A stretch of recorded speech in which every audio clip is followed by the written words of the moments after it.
ধর্মীয় জাহিলিয়াত, যদি সেটা সহজ বাক্যে বুঝতে চান তাহলে ধর্মের নামে আমরা চালাচ্ছি, কিন্তু সেটা ধর্ম না। প্রচুর পরিমাণ মার্কেট পেয়ে গেছে, কিন্তু আমলটার সাথে আল্লাহ রাসূলের আমলের কোনো মিল নাই।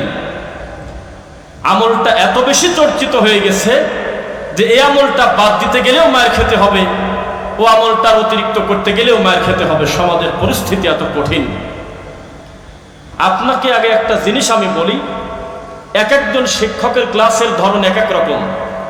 কিছু কিছু শিক্ষক রেগে রেগে ক্লাস না নিলে মনে হচ্ছে উনি ওনার নিজস্বতা হারায় ফেলেছে। কিছু শিক্ষক 25 মিনিট পড়ায় আর 15 মিনিট ঘুমায়, এটা তার একটা নিজস্বতা তৈরি হয়ে গেছে। তা আমি শুরুতে আপনাকে একটা কথা বলে রাখি, আমাদের ভিতরে কিছু বেয়াক্কেল লোক আছে, বেয়াক্কেল শ্রোতা আছে, যারা 1 ঘন্টা তাওহীদের ওয়াজ শোনে, সুন্নাতের পক্ষে শোনে, বিদাতের বিরুদ্ধে বক্তব্য শোনে, একেবারে হালাল হারাম শোনে, প্রায় 100টা আল্লাহর নবীর হাদিস শুনতে পারলে এটা ভালো না খারাপ? শেষ পর্যন্ত উনি বলতেছে ওয়াজ মন মতো হয়নি। কেন? কারণ ওয়াজ কাকে বলে? ওয়াজ হলো অমুককে ধরো মারো কাটো, ঠিক কিনা বলো, পাবলিক কবি হওয়া, ঠিক? এটার নাম হলো ওয়াজ। আরেকটা ওয়াজ কি? আরেকটা ওয়াজ হলো মিথ্যা গল্প, কিচ্ছা কাহিনী, যেটা বক্তা যদি অর্ধেক শেষ করে চা খেতে দেয় মানুষ বিরক্ত হয়, বাকি অর্ধেক কখন বলবে? এই মিথ্যা দুইটা জিনিস মানুষের কাছে খুব মজা লাগে, টেস্ট লাগে, কিন্তু মানুষের জীবন ঘনিষ্ঠ বিষয় নিয়ে মানুষ কথা বলে না, যার দ্বারা মানুষের ঈমানের উন্নতি হবে। ঝিনাইদহ মাহফিলে গিয়েছি, মাহফিলের পোস্টারে বিশাল করে লেখা, আপনার এলাকাতেও লেখা থাকে যে গোরস্থানের উন্নতি কল্পে ইসলামী মহাসম্মেলন, আছে কিনা লেখা? থাকে না? কবরস্থান গোরস্থানের উন্নতি কল্পে 3 গ্রামের ইসলামী মহাসম্মেলন, এভাবে উল্লেখ আছে। আমি আবার পোস্টারটা দেখে বললাম যে ভাইজান, পোস্টার দেখে আমি খুব একটা খুশি হতে পারলাম না। মরা মানুষের কি উন্নতি করবেন আপনি? তাজা মানুষ বিপদে আছে, গোরস্থানের উন্নতি করবে, কোন ধরনের কথা? গোরস্থানের উন্নতি মানে রাস্তা করা, গোরস্থানের উন্নতি মানে গরু, ভেড়া, কুত্তা, শিয়াল এগুলো গিয়ে যাতে মানুষের কবরগুলো খুঁড়ে না ফেলে, পরিবেশ নষ্ট না করে, এটা হলো ইমারতগত সৌন্দর্য। কিন্তু জীবন্ত মানুষের ইমানের উন্নতি করা মরা মানুষের থেকে বেশি জরুরি। ও তো চলেই গেছে, ওর উন্নতি কিভাবে করবেন আপনি? ওর উন্নতি করবেন দোয়ার মাধ্যমে, ওর উন্নতি করবেন হলো সাদাকার মাধ্যমে। কিন্তু এত বড় মাহফিলটা মরা মানুষের কি উন্নতি করবেন? এখানে লেখা উচিত ছিল দাদা মানুষের ঈমান এবং আমলের উন্নতি কল্পে ইসলামী জালসা। তো যাই হোক, এগুলো শব্দ চয়নের ব্যাপার। যে লিখেছে সে কাফের না, আবার আমরা যে তাদেরকে বুঝিয়েছি আমরাও তাদের খারাপ কিছু বলি নাই। তো ইনশাল্লাহ আমি চেষ্টা করব 1 ঘন্টা বক্তব্য দেওয়ার, পুরো 1 ঘন্টা আমরা প্রমাণ করার চেষ্টা করব মুহাম্মদ সাল্লাল্লাহু আলাইহি ওয়াসাল্লামের সুন্নাহর কত মর্যাদা। ইনশাআল্লাহ কষ্ট করে ছাত্ররা পরিশ্রম করলো, আর মজা নেবেন আপনি। একদল পরাজিত হয়ে যাবে, আর একদল এসে ঘুষ খাবে, সুদ খাবে, এটা হতে দেওয়া যাবে? আমরা শিকড়ে আঘাত করতে চাই।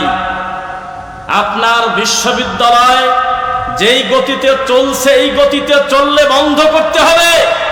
আপনার বিশ্ববিদ্যালয়ে ছাত্র সংখ্যা হলো 10,500, শিক্ষকের সংখ্যা প্রায় 500 উপরে।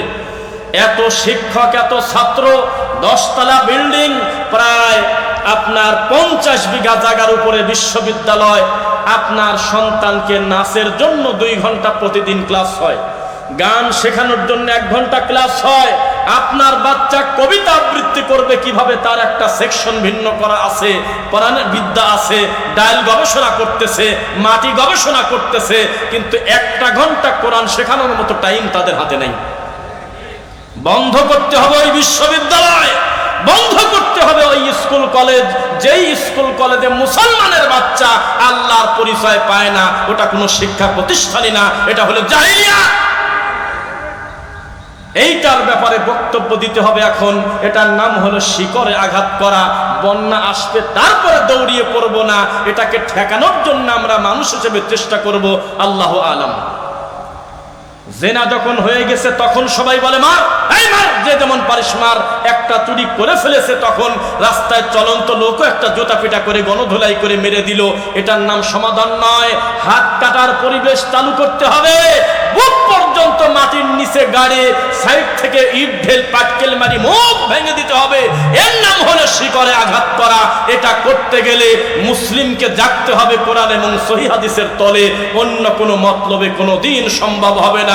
যদি টার্গেট থাকে আমি চেয়ারে বসবো, এই চেয়ারের জন্য আমার যা কিছু করার দরকার, তাহলে কোনো দিন সমাধান হবে না। আপনাকে বুঝতে হবে প্রত্যেকটা মুসলিমের সামনে আল্লাহর ভয় যদি না থাকে, কিয়ামত পর্যন্ত এই দেশ কোনোদিন সোনার দেশ হবে না। শিকড়ের কথা কেউ বলে না। শিকড় কিভাবে পরিষ্কার করতে হয়, শিকড় কিভাবে সুন্দর করতে হয়। দুঃখে কলিজাটা ফেটে যায়, দুঃখে কলিজা ফেটে যায়। আমরা বারবার বলেছি, একটা ইমাম, একটা হুজুর, একটা আলেমের কাছ থেকে সব কিছু চলে গেছে। বিচার মজলিসে তার দাম নাই, ব্যবসা বাণিজ্যে তার দাম নাই, স্কুল কলেজে কোনো দাম নাই, বিশ্ববিদ্যালয়ে কোনো দাম নাই। অন্তত জুমার খুতবার একটা ঘন্টা তার হাতে আজও আছে কিনা বলেন? একটা ইমাম, ওখানে মারামারি লাগছে, লোকটা দৌড়ে গিয়েছে, ওই লোকজন বলতেছে আপনি এখানে আইছেন কে? মসজিদে যান। মুয়াজ্জিন গেলে কয় আযান দেন, এখানে কি করেন আপনি? হাজী সাহেব গেলে কয় হাজী সাহেব আপনি এখানে কি করেন? তো উনি ভালো মানুষ, ওখানে থাকবে না, তো তোমার মতো খারাপ লোক থাকবে? এটা হলো আমাদের সমাজের চিত্র। সমাধান আপনি কিভাবে করবেন? সমস্ত সুদখোর, ঘুষখোর, রাজনৈতিক হোক আর অরাজনৈতিক হোক, বাটপার, মিথ্যুক, ধোঁকাবাজ, বড় বড় পাপী চেষ্টা করে অন্তত জুমার খুতবায় শুক্রবারে নামাজটা পড়তে যায় না বেশিরভাগ। তখন যদি ইমাম সাহেব বলে একবার সুদ খেলে এই পাপ হয়, ঘুষ খেলে এই পাপ হয়, ডাকাতি করলে এই পাপ হয়, এভাবে সিরিয়াল করে যদি বলতো, মানুষের পরিবর্তন আশা করা যেত ইনশাআল্লাহ। এক সপ্তাহ 10 কোটি টাকা ঘুষ নিয়ে নিরীহ ছাত্রদেরকে চাকরি না দিয়ে, খারাপ অসভ্য পড়াশোনা করে নাই, বাপদাদার টাকার জোরে, কোটার জোরে, অমুকের জোরে চাকরি পেয়ে যাচ্ছে, এদেশে হয়েছিল কিনা বলেন? ওই ইমাম সাহেব যদি খুতবায় বলতেন 1 টাকা ঘুষ খেলে, সুদ খেলে কি হয়, এই পরিণাম যদি বর্ণনা করে দিতেন, আমরা আশাবাদী কোনো উন্নতি হতো ইনশাআল্লাহ। কিন্তু ইমাম এটা বলতে পারতেছে না, কেননা মাস শেষে বেতনই দেয় হলো ওই সুদখোর। ওই ঘুষখোর হলো মসজিদ কমিটির সভাপতি, সেক্রেটারি। চাইলে তার বিরুদ্ধে মুখামুখি কিছু বলা যাচ্ছে না। আমরা এমন হুজুরও দেখছি মুখামুখি একটা বড় পাপীকে জান্নাতের সার্টিফিকেট পর্যন্ত দিয়ে দিয়েছে। এই রোগীদের বিষয়ে বক্তব্য দিলে আমাদের বলে, আমরা বলে ফিতনাবাজ। এই সমাজে এমন হুজুরও ছিল যারা টাকার বিনিময়ে মূর্তির কাছে গিয়ে মুনাজাত করে মূর্তি উদ্বোধন করছে। আপনি কোন হুজুর? আপনাকে আমি চিনি। আমার রাসূল হলো পৃথিবীর শ্রেষ্ঠ শ্বশুর, তার সবচাইতে দামি জামাইয়ের নাম হলো আলী রাদিয়াল্লাহু আনহু। এই জামাই আর শ্বশুরের কথা হচ্ছে, তুমি কোনো ছবি মূর্তি ছাড়বে না, ভেঙে খান খান করে দিয়ে দাও। আর তুমি হুজুর, সরকারি হুজুর, তুমি মানসিক রোগী, তোমাকে 2000 টাকা দিয়েছে, তুমি দৌড়ে গিয়ে ওই মূর্তির কাছে গিয়ে মুনাজাত করে হু হু করে কাঁদতেছে। আগামী শুক্রবারে একটা নতুন সিনেমা আপনার এই মুক্তি পাবে। এই সিনেমা উপলক্ষে তার আর্টিস্টরা, নায়ক, নায়িকা, তারপরে পরিচালক, প্রযোজক, এই সমস্ত লোক মিলে আয়োজন করেছে হলে আপনার দোয়া মাহফিল। নতুন সিনেমার শুভ মুক্তি উপলক্ষে দোয়া মাহফিল ও খতমে কোরআন। সেখানে একটা হুজুর গিয়ে হাউমাউ করে কাঁদতেছে, পাশে তার বেগানা মহিলা বসা। এই হুজুর আপনাকে ধর্মের কি শেখাবে? এই হুজুর যদি সমাজের দায়িত্বে থাকে, এই হুজুর যদি মসজিদের ইমামতি করে খুতবা দেয়, তো মানুষ কিভাবে মুক্ত হবে বিদআত থেকে, শিরক থেকে? সময় এসেছে, যদি ইমানের জোর নিয়ে তাওহীদপন্থী মানুষ আল্লাহর ঘরের দায়িত্বে থাকে, কোন সুদখোর কোনদিন মসজিদের সভাপতি হতে পারবে না ইনশাআল্লাহ। কোন ঘুষখোর কোনদিন মসজিদের সেক্রেটারি হতে পারবে না। কথা বলতে হবে বাপের বেটার মতো। ডান পাশে রানিং প্রধানমন্ত্রী বসে থাকবে, বাম পাশে বিরোধী দলীয় প্রধানমন্ত্রী বসে থাকবে, তখনও মুখামুখি বসে বলতে হবে 1 টাকা সুদ খেলে মায়ের সাথে জেনা করার সমান।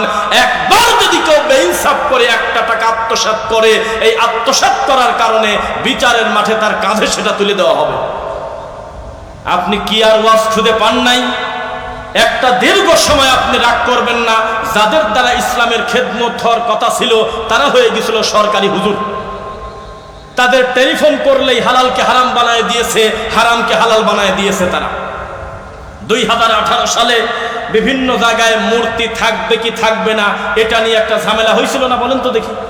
চরম পর্যায়ে চলতেছিল টকশোতে, বিভিন্ন আপনার পক্ষে বিপক্ষে বিভিন্ন লোক বলে, কেউ বলে এটা সরাসরি মূর্তি না, এটা থাকুক, আবার কেউ বলে থাকবে না। তখন আমি দেখলাম, হায় রে কপাল, একটা হুজুর, একটা আলেম, তাকে ধরে নিয়ে এসে টকশোতে বসায় দিয়ে বলতেছে মূর্তি কি থাকবে না থাকবে না। তখন ওই হুজুর বলতেছে অসুবিধা নাই, মূর্তি থাকলে আল্লাহর কাবা ঘরও তো মূর্তি। দুই চোখ দিয়ে এইরকম হুজুর দেখার সুযোগ আমাদের হয়েছে। আমরা দুই চোখ দিয়ে দেখেছি কিভাবে মানুষ মানুষকে বঞ্চনা করেছে, মানুষ কিভাবে মানুষের ইবাদত করেছে, শিরিক করেছে, নাউজুবিল্লাহ। সময় এসেছে আপনি অফিসিয়াল ভাবে ঘোষণা দিয়ে দেন, প্রয়োজনে অটো চালিয়ে খাবো, ভ্যান চালিয়ে খাবো, রিক্সা চালিয়ে খাবো, এগুলো করলে কোনো কামেল পাস হুজুরের মান যায় না, এটা হালাল রুজি, এগুলো করে খাবো। একদিন রিক্সা চালালে এখন আর প্যাডেল মারতে হয় না, খালি হাতে একটু ঘোরান দিলেই অটো মোটরে তাকে নিয়ে চলে যাচ্ছে। দিন শেষে অন্তত তার 1000 টাকা রুজি আছে, মাসে তার 30,000 টাকা। আর গোলামি করতে গিয়ে, মানুষকে খুশি করতে গিয়ে ইমামতি করে মাস শেষে বেতন হলো 9,000, 3 মাস বাকি। প্রয়োজনে অটো চালিয়ে খাবো, ভ্যান চালিয়ে খাবো, মানুষের বাড়িতে কামলা দিয়ে খাবো, তবুও তাবিজ বিক্রি করে খাবো না ইনশাআল্লাহ। এইরকম হুঙ্কার দেওয়া লোক যদি তৈরি হয় সমাজে, আমরা আশা করতেছি সমাজ থেকে ইনশাআল্লাহ শিরক বিদআত দূর হবে ইনশাআল্লাহ। শিরক বিদআত কিভাবে দূর হবে? আরে হুজুর অন্য জর্দা খায় না, কয় নুরানি জর্দা দাও। জর্দার নাম নুরানি হলো কেন? এটা তো একটা আরবি শব্দ, কত সুন্দর নুরানি শব্দ, নূর শব্দ। কোরআন মাজিদে নূর আছে বহু জায়গায়। দেখলো হাকিমপুর লেখলে সরাসরি এটা হারাম, এটা বোঝা যায়। ভিজাপাতি লেখলে বোঝা যায়, রতন জর্দা লেখলে বোঝা যায় এটা জর্দা, কিন্তু নুরানি লেখলে বোঝা যায় এটা হলো টুপিয়ালাদের গাঁজা। প্রত্যেকটা জায়গায় ধর্মকে বিকৃত করাটাই হলো আমাদের হুজুরদের কাজ। সমাজে পরিবর্তন কিভাবে আসবে? জুমার খুতবার বক্তব্য হবে, ও আমার মুসল্লিরা শোনো, তোমার বাচ্চা কাঁদতে কাঁদতে যদি পরিস্থিতি জটিল হয়ে যায়, তাড়াতাড়ি তুমি ঢাকা হাসপাতালে যাও, বিভিন্ন জায়গায় সামর্থ্য অনুযায়ী ডাক্তারকে দেখাও। এরপরেও যদি বাচ্চা কাঁদতে কাঁদতে কাঁদতে কাঁদতে অবস্থা খারাপ, তাহলে তোমার বাচ্চা মরে যাক, তুমি মনে করো এটা আল্লাহর আমানত, আল্লাহ নিয়ে গেছে।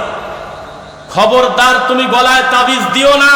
এ বাচ্চা তোমার আমানতি ছিল, এখন আর নাই, গেছে মরে। তুমি দোয়া করো আল্লাহ ওই সন্তানের ওসিলায় ধৈর্য ধারণ করার কারণে তোমাকেও ক্ষমা করতে পারে। তাবিজকে কবর দিতে হবে। তাবিজ যদি এদেশ থেকে না উঠে যায়, মানুষ তার প্রকৃত কোরআন মাজিদের সৌন্দর্য কোনোদিন বুঝতে পারবে না। ওই যে মাওলানা মামুনুল হক সাহেবের একটা বজ্রকণ্ঠী একটা বক্তব্য মাঝে মধ্যে ঘোরে, যে কোরআন হাদিসের বাইরে যত মাজার আছে ভেঙে গুড়িয়ে দাও, বলে না? শুনেছেন আপনারা? কিন্তু আমি একটু ওনার লাইনটা খাটো করে দেব, কোরআন হাদিস বুঝি না, মাজার হলেই বাড়ি ভেঙে দাও। মাজার কোনোদিন রাখার জিনিস নয়। মুহাম্মদ সাল্লাল্লাহু আলাইহি ওয়াসাল্লাম নিষেধ করেছে, আদেশ করেছে কে তাকে তুমি নিয়ে আসো। এই যে আপনার নারায়ণগঞ্জ আছে কদমে রাসূল, আপনি মনে করেছেন অমুক লোকটা অমুক লোকের ঘর বাড়ি দখল করে নিল, এই লোকটাই মনে হয় বড় পাপী। তো নবীর পায়ের সাফ ফটোকপি পাওয়া যাচ্ছে কদমে রাসূলে। এইরকম নোংরা কথা মিডিয়াতে পর্যন্ত তারা প্রচার করতেছে। বক্তা বক্তব্যে সে বলতেছে, ও আমার বন্ধু সাথীরা, তোমরা যদি অন্তরে শান্তি নিতে চাও, আমার সোনার নবীর পায়ের ফটোকপি এখনো কদমে রাসূল নারায়ণগঞ্জের বন্দরে আছে, তোমরা সেখানে যাও। কেন জুতা নিয়ে ওঠে না মুসল্লিরা? এই তো দাঁত ভেঙে দেবে। আল্লাহর রাসূলের মৃত্যুর পরে এই দুনিয়ার সবচেয়ে ভালো মানুষ যারা আরবিতে, তাদেরকে বলা হয় হলো সাহাবী।